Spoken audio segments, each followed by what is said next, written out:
Hello everybody, and welcome to my office. I'm here in Missoula, Montana, in between clients to make this video, this first video on what will likely be a short, either way it'll be a series of videos on alignment.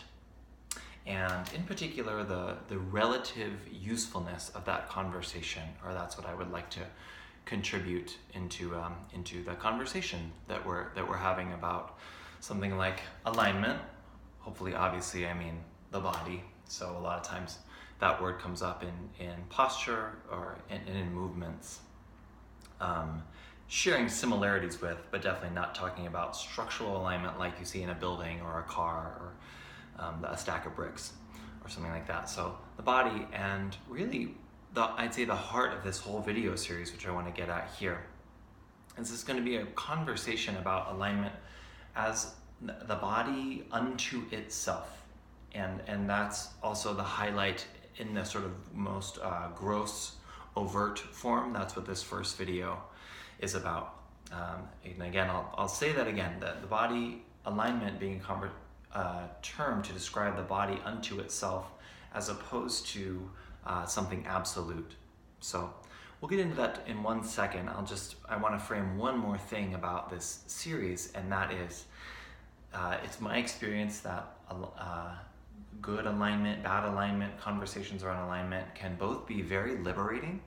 Like if somebody has like crappy form lifting weights or something like that, and they're getting injured, and someone comes along and says, hey, push your knees out, do this with your back, and that can be night and day as a vehicle to transforming one's self, one's movement practice.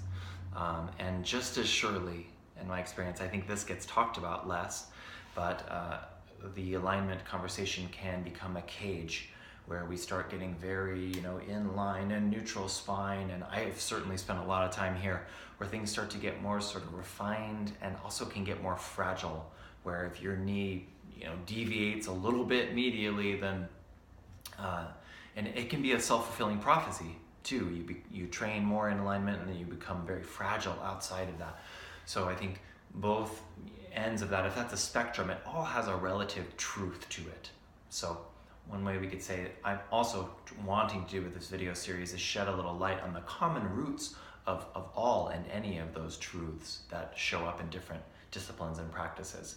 So alignment, back to relative unto itself. By that, I mean, and even getting aside good and bad, just straight up alignment. So if I'm standing here and I ask you, if I do this, which shoulder is higher? There's a very obvious answer to that, right? You can see it. It's below the margin of the poster. Here it's right up to it, or even just above. So we'll shake that off. That shoulder was higher. What if I go like this? So now we're in an interesting place where two things are true. One, in an absolute sense, same thing. You can see this clearing the margin of the poster, and this one doesn't. This shoulder is higher, and yet, relative to my rib cage or my throat, relative to what's going on around it, of course, if I go back up, they're relatively, for the sake of argument in this video, they're relatively even.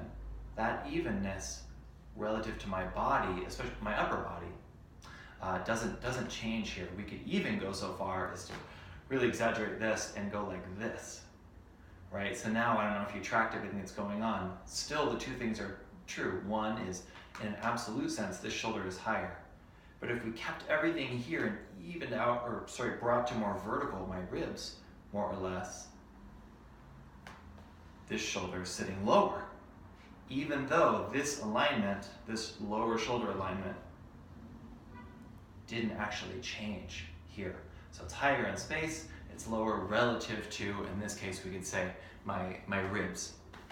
So, makes sense? I hope you're with me. This is a kind of thinking and way of talking that is, I don't know how common it is, but it's what I learned in structural integration, and find it a very helpful way to not only speak with clients, but to learn how to see and feel more clearly in one's own body.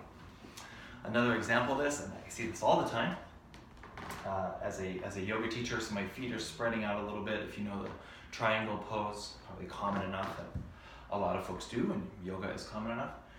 So let's say I give the cue, or I hear the cue, I'm going to bring my hand to the ceiling.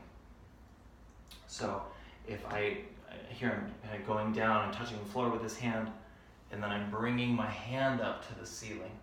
So two things are true. One, more or less, in an absolute sense, this hand is pointing towards the ceiling. It's going straight up.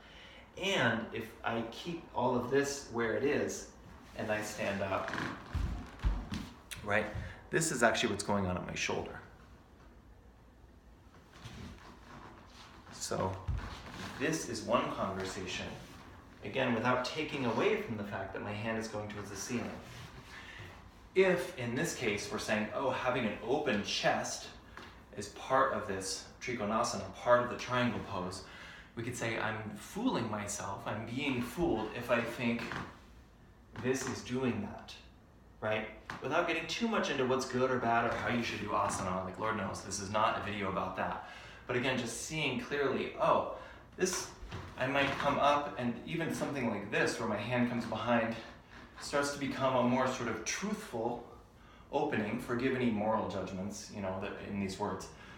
But here, even though my hand isn't up, or it might be coming more out to the side, right? This opening here, again, as opposed to the absolute truth, my hand is up.